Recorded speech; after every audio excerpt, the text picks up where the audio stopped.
Welcome back to my YouTube channel. So ಇವತ್ತಂತೂ weather ಅಂತೂ ಸಿಕ್ಕಾಪಟ್ಟೆ ಚೆನ್ನಾಗಿದೆ. ಸೊ ಹಾಗಾಗಿ ನಾನು ನಮ್ಮ ಫ್ರೆಂಡು ಚಾಕ್ನ ತಿನ್ನೋಣ ಅಂತ ಕಲಾಸಿಪಾಳ್ಯಕ್ಕೆ ಹೋಗ್ತಿದ್ದೀವಿ.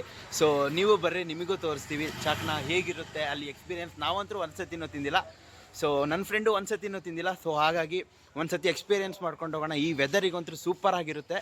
ಸೊ ಬನ್ನಿ ಹೋಗೋಣ. ಸೊ ಈಗ ಪೆಟ್ರೋಲ್ ಹಾಕ್ಸ್ಕೊಂಡ್ವಿ. ಸೊ ಪೆಟ್ರೋಲ್ ಹಾಕ್ಸ್ಕೊಂಡು ಈಗ ಹೋಗೋಣ ಬನ್ನಿ. ಬ್ರೋ ಒಂದ್ಸಲ ಯಾರು ಚಾಟ್ನ ತಿಂದಿದ್ರಾ ಬ್ರೋ? ಯಾವತ್ತಿಲ್ಲ ಬ್ರೋ, ಏನೋ ಫಸ್ಟ್ ಟೈಮ್ ಹೋಗ್ತಾ ಇರೋದು. ನೋಡ್ಬೇಕು ಈ ವೆದರ್ ಸಕ್ಕತ್ತಾಗಿರುತ್ತೆ ಅಂತ ನೀನ್ ಬೇರೆ ಕರ್ಕೊಂಡು ಬ್ರೋ. ಅದಕ್ಕೆ ಈ ವೆದರ್ ನೋಡಿ ಬ್ರೋ, ಎಷ್ಟು ಹೆಂಗಿದೆ ಆಗಿದೆ. ಏನಪ್ಪ ರೋಡೆಲ್ಲ ಖಾಲಿ ಖಾಲಿ ಹೊಡಿತೈತಿ. ಕನಸಿಪಾಳದಲ್ಲಿ ಹೆಂಗಿರುತ್ತೆ ಕ್ರೌಡ್ ನೋಡ್ಬೇಕು. ಅಲ್ಲ ಗುರು, ನಕ್ಕ ಒಳ್ಳೆ ಮಳೆ ಬೇರೆ ಬರ್ತಾ ಇತ್ತು. ನೀನ್ ಬೇರೆ ಬಂದ್ಬಿಟ್ಟು ಬಾ ಗುರು ಏನೋ ತಿನ್ನಕ್ ಹೋಗೋಣ ಅಂತ ಬರೀ ಕರ್ಕೊಂಡು ಹೋಯ್ತಿದ್ಯಾ. ನೋಡೋಣ ಹೆಂಗಿರುತ್ತೆ ಟೇಸ್ಟ್. ಅರ್ಧ ಕುಡ್ದ್ಬಿಡೋದು, ಯಾವತ್ತು ಅರ್ಧ ತಿಂದ್ಬಿಡೋದು ಅಲ್ಲಿ ಚಾಕ್ ನಾನು ಆಗಿದ್ದಾಗ್ಲಿ. ಮಂಜು ಏನಂತೀಯ? ನಡಿ ಅತ್ಲಾಗ ಹೋಗಿ ತಿನ್ಕೊಂಡ್ ಬಂದ್ಬೋಣ ಎಲ್ಲ ಮಸ್ತಾಗಿ.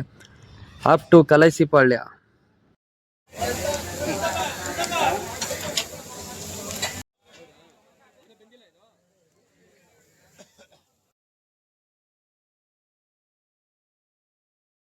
ಸಕ್ಕತ್ತಾಗಿದೆ ಬ್ರೋ, ಟೇಸ್ಟ್ ಮಾತ್ರ ಒಳ್ಳೆ ಮಸಾಲೆ ಹಾಕಿದ್ದಾನೆ. ಬಾಯಿ ತುಂಬ ರುಚಿ ಸಿಗ್ತಾ ಇದೆ. ಎಲ್ಲರೂ ಬಂದು ಟ್ರೈ ಮಾಡಿ ಆದಷ್ಟು. ಕೊಟ್ಟಿರೋದು 200 ರೂಪಾಯಿಗೆ ನೋಡಿ ಎಷ್ಟು ಕ್ವಾಂಟಿಟಿ ಕೊಟ್ಟಿದ್ದಾನಲ್ವಾ. ಹೆಂಗಿದೆ ಬ್ರೋ ಲಿವರ್ ರೈಸ್? ಬ್ರೋ ಚೆನ್ನಾಗಿದೆ. ಅಲ್ಲ ಒಳ್ಳೆ ಚೆನ್ನಾಗಿ ಬೆಂದಿತ್ತು. ಏನೋ ಖುಷಿ ಆಯಿತು. ಫಸ್ಟ್ ಟೈಮ್ ತಿಂದಿದ್ಕೂ ಏನೋ 200 ರೂಪೀಸ್ ಕೊಟ್ಟಿದ್ದಕ್ಕೆ ಹೆವಿ ವರ್ತಿದೆ ಗುರು.